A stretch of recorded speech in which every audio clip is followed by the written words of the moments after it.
and its meaning, characteristics, and its functions. This is Evangeline Araniel, your reporter. The customs, traditions, attitudes, values, norms, ideas, and symbols govern human behavior pattern. The members of society not only endorse them but also mold their behavior accordingly. They are the members of society because of traditions and customs which are common and which are passed down from generation to generation through the process of socialization. These common patterns designate culture, and it is in terms of culture that we are able to understand the specific behavior pattern of human beings and their social relations. Cultural ideas emerge from shared social life. Table of contents. Number 1, the meaning of culture. Number 2, characteristics of culture. The third one is the functions of culture. Number 1, the meaning of culture. Sometimes, an individual is described as a highly cultured person, meaning thereby that the person in question has certain features such as his speech, manner, and taste for literature, music, or painting which distinguish him from others. Culture in this sense refers to the certain personal characteristics of an individual. However, this is not the sense in which the word culture is used and understood in social sciences. Sometimes, culture is used in popular discourse to refer to a celebration or an evening of entertainment, as when one speaks of a cultural show.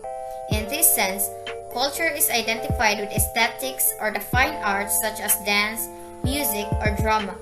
This is also different from the technical meaning of the word culture. Culture is used in special sense in anthropology and sociology. It refers to the sum of human beings' life ways, their behavior, beliefs, feelings, thought. It connotes everything that is acquired by them as social beings. Culture has been defined in numbers of ways.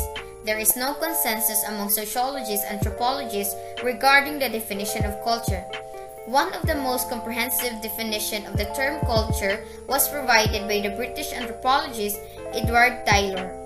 He defined culture as the complex whole which includes knowledge, belief, art, morals, law, customs, and any other capabilities and habits acquired by the man as a member of society.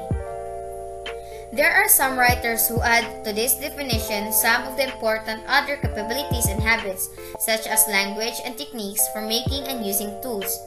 Culture consists of all learned normative behavioral patterns, that is, all shared ways or patterns of thinking and feeling as well as doing. Some of the thinkers include in culture only the non-material parts. For instance, Sutherland and Woodward say, if culture exists only where there is communication, then the content of culture can be ideas or symbol patterns.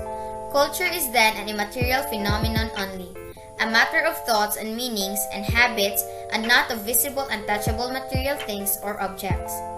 The material elements that are made and used in accordance with socially inherited tradition should be called culture objects. Others include in culture all the major social components that bind men together in society. For instance, the British anthropologist Malinowski included inherited artifacts, implements, and consumer goods and social structure with his definition of culture. Some of the important definitions of culture are as follows. Culture is the expression of our nature and our modes of living and our thinking. Intercourse in our literature, in religion, in recreation, and enjoyment, says McLever. According to E.A. Hobel, culture is the sum total of integrated learned behavior patterns which are characteristics of the members of the society and which are therefore not the result of biological inheritance. Culture therefore is moral, intellectual, and spiritual discipline for advancement in accordance with the norms and values based on accumulated heritage. It is imbibing and making our own the lifestyle and the social pattern of group of ones belongs to. Culture is a system of learned behavior shared by and transmitted among the members of the group. Culture is a collective heritage learned by individuals and passed from one generation to another. The individual receives culture as part of social heritage and in turn may reshape the culture and introduce changes which then become part of the heritage succeeding generation. Number 2, characteristics of culture. The first one is learned behavior. Not all behavior is learned, but most of it is learned. Combining one's hair, standing line, telling jokes, criticizing the presidents, and going to the movies all constitute behaviors which had to be learned. Sometimes the term conscious learning and unconscious learning are used to distinguish the learning. For example, the ways in which a child learns to handle a tyrannical father or a rejecting mother often affect the ways in which that child 10 or 15 years later handles his relationship with other people. Some behavior is obvious. People can be seen going to football games, eating with forks, or driving automobiles. Such behavior is called overt behavior. Other behavior is less visible. Such activities as planning tomorrow's work or feeling hatred for an enemy are behaviors too. This sort of behavior, which is not openly visible to other people, is called covert behavior. Both may be, of course, learned. The second one is culture is abstract. Culture exists in the minds or habits of the members of society. Culture is the shared ways of doing and thinking. There are degrees of visibility of cultural behavior, ranging from the regularized activities of persons to their internal reason of doing so. In other words, we cannot see culture as such, we can only see human behavior. This behavior occurs in regular patterned fashion and it is called culture. The third one is culture is a pattern of learned behavior. The definition of culture indicated that the learned behavior of people is patterned. Each person's behavior often depends upon some particular behavior of some else.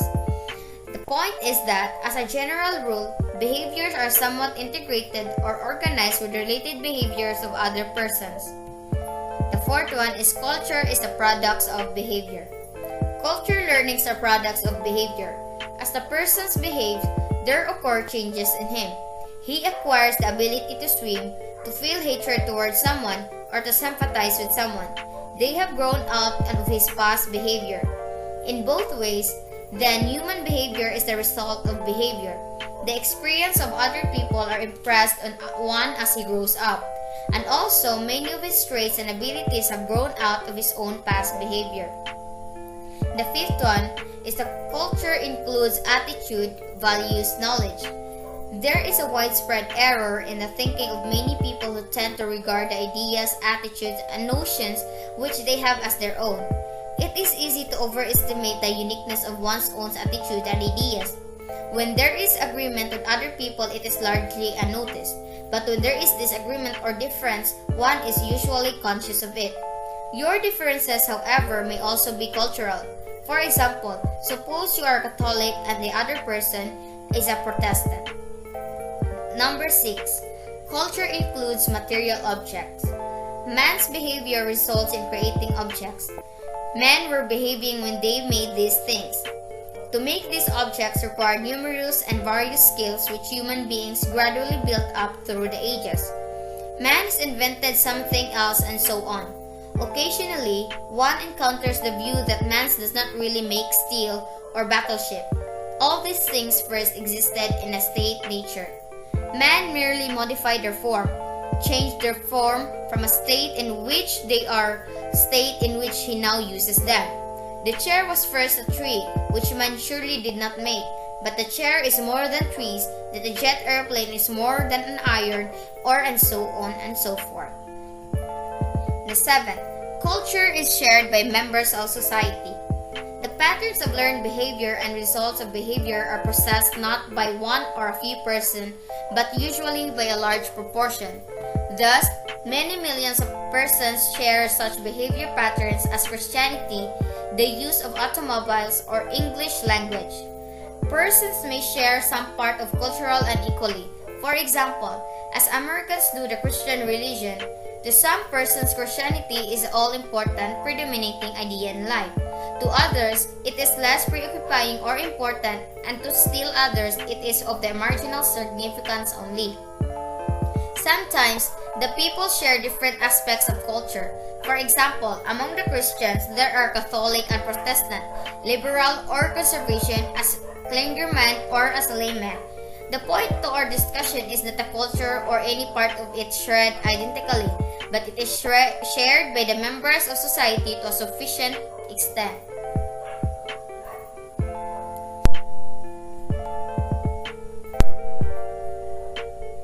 Number 8. Culture is superorganic. Culture is sometimes called superorganic. It implies that culture is somehow superior to nature. The word superorganic is useful when it implies that what may be quite a different phenomenon from a cultural point of view. For example, a tree means different things to the botanist who studies it. The old woman who uses it for shade in the late summer afternoon, the farmer who picks its fruit, the motorist who collides with it, and the young lovers who carve their initials in its trunk. The same physical objects and physical characteristics, in other words, may constitute a variety of quite different cultural objects and cultural characteristics. Number 9. Culture is pervasive. Culture is pervasive, it touches every aspect of life. The pervasiveness of culture is manifest in two ways. First, culture provides an unquestioned context within which individual actions and response takes place. Not only emotional action but relational actions are governed by cultural norms. Second, culture pervades social activities and institutions. According to Ruth Benedict, a culture like an individual is more or less consistent pattern of thought and action. With each culture, there come into being characteristics purposes not necessarily shared by other types of society. In obedience to these purposes, each person further consolidates its experience, and in proportion to the urgency of these drives, the heterogeneous items of behavior take more and more congruous shape. Number 10. Culture is a way of life. Culture means simply the way of life of people or their design of living. Lacon and Kelly define it in his sense. A culture is a sense of historically derived system of explicit and implicit designs for living, which tends to be shared by all or specially designed members of a group. Explicit culture refers to similarities in words and action which can be directly observed. For example, the adolescent cultural behavior can be generalized from regularities in dress, mannerism, and conversation. Implicit culture exists in abstract forms which are not quite obvious. Number 11. Culture is a human product. Culture is not a force operating by itself and independent of the human actors. There is an unconscious tendency to defy culture, to endow it with life and treat it as a thing. Culture is a creation of society in interaction and depends of its existence upon the continuance of society. In a strict sense, therefore, culture does not do anything on its own. It does not cause the individual to act in a particular way, nor does it make it a normal individual into an mal-adjusted one. Culture, in short, is a human product. It is not independently endowed with life. Number 12. Culture is idealistic. Culture embodies the ideas and norms of a group. It is a sum total of ideal patterns and norms of behavior of a group. Culture consists of the intellectual, artistic, and social ideals and institutions which the member of the society profess, to which they strive to conform. Number 13. Culture is transmitted among members of the society. The cultural ways are learned by person from persons. Many of them are handed down by one's elders, by parents, teachers, and others of a somewhat older generation. Other cultural behaviors are handed up to elders. Some of the transmission of culture is among contemporaries. For example, the styles of dress, political views, and the use of recent labor savings devices. One does not acquire a behavior pattern spontaneously. He learns it. That means that someone teaches him and he learns. Much of the learning process both of teacher and the learner is quite unconscious, unintentional, and accidental. Number 14. Culture is continually changing. There is one fundamental and inescapable attribute, special quality of culture, the fact of unending change. Some societies at sometimes change slowly, and hence in comparison to the other societies seem not to be changing at all. but they are changing even though not obviously so. Number 15. Culture is variable. Culture varies from society to society, group to group. Hence, we say culture of India or England. Further, culture varies from group to group within the same society. There are subcultures within a culture, cluster of patterns which are both related to general culture of the society and yet distinguishable from it are called subculture. Number 16. Culture is an integrated system. Culture possesses an order and system. Its various parts are integrated with each other and any new element which is introduced is also integrated. Number 17. Language is the chief vehicle of culture. Man lives not only in the present but also in the past and future.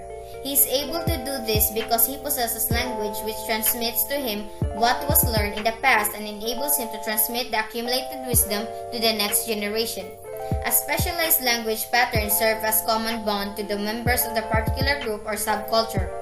Although culture is transmitted in a variety of ways, language is one of the most important vehicles for perpetuating cultural patterns. To conclude, culture is everything which is socially learned and shared by the members of society. It is a culture that, in the wide focus of the world, distinguishes individual from individual, group from group, and society. And lastly, the third one, the functions of culture. Number 1. Culture defines situation. Each culture has many subtle cues which define each situation. It reveals whether one should prepare to fight, run, laugh, or make love. For example, suppose someone approaches you with the right hand outstretched at waist level. What does this mean? That he wishes to shake hands in friendly greeting is perfectly obvious. Obvious, that is to anyone familiar with our culture. But in other place or time, the outstretched hand might mean hostility or warning. One does not know what to do in a situation until he has defined the situation. Each society has its insult and fighting words. The cues or hints which define situation appear in infinite variety. A person who moves from one society into another will spend many years misreading the cues. For example, laughing at the wrong places. Number 2. Culture defines attitudes, values, and goals. Each person learns in his culture what is good, true, and beautiful. Attitude, values, and goals are defined by the culture, while the individual normally learns them as unconsciously as he learned the language. Attitudes are tendencies to feel and act in certain ways. Values are measures of goodness or desirability. For example, we value private property, representative government, and many other things and experience. Goals are those attainments which our values defines as worthy. Winning the race, gaining the affection of a particular girl or boy, or becoming president of a firm. By approving certain goals and ridiculing others, the culture channels individuals' ambitions. In these ways, culture determines the goals of life. Number 3. Culture defines myths, legends, and supernatural. Myths and legends are an important part of every culture. They may inspire, reinforce effort and sacrifice and bring comfort in bereavement. Whether they are true is sociologically important. Ghosts are real to people who believe in them and who act upon this belief. We cannot understand the behavior of any group without knowing something of the myths, legends, and supernatural beliefs they hold. Myths and legends are powerful forces in a group behavior. Culture also provides the individual with a ready-made view of the universe. The nature of divine power and important moral issues are defined by the culture. The individual does not have to select, but it is trained in a Christian, Buddhist, Hindu, Muslim, or some other religious tradition. This tradition gives answer for the major things imponderable of life and opportunities and individual to meet life's crisis. Lastly, the fourth one. Culture provides behavior patterns. The individual need to go through the painful trial and error learning to know what foods can be eaten without poisoning himself or how to live among people without fear. He finds a ready-made set of patterns awaiting him which he needs only to learn and follow. The culture maps out path in matrimony. The individual does not have to wonder how one secures a mate. He knows the procedure defined by his culture. If men use culture to advance their purposes, it seems clear also that a culture imposes limits on a human and activities. The need for order calls for another function of culture, that of so directing behavior that disorderly behavior is restricted and orderly behavior is promoted. A society without rules or norms to define right and wrong behavior would be very much heavy travel street without traffic signs or any understood rules for meeting and passing vehicles. Chaos would be the result in either case.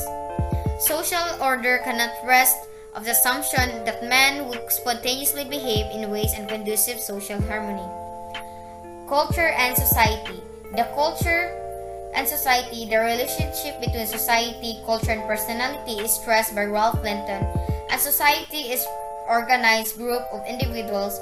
A culture is an organized group of learned responses. The individuals is living organism capable of independent thought, feeling, and action, but with this independence limited all his resources profoundly modified by contact with society and culture which he develops. A society cannot exist apart from culture. A society is always made of persons and their groupings. People carry and transmit culture, but they are not culture. No culture can exist except as it's embodied in a society of man. No society can operate without culture directives. Like matter and energy, like mind and body, they are interdependent and interacting yet express different aspects of the human situation. One must always keep in mind the interdependence and the reciprocal relationship between culture and society. Each is a distinguishable concept in which patterning and organization of the whole is more important than any of the component parts. This is the references that is embedded for this topic. That is all. Thank you.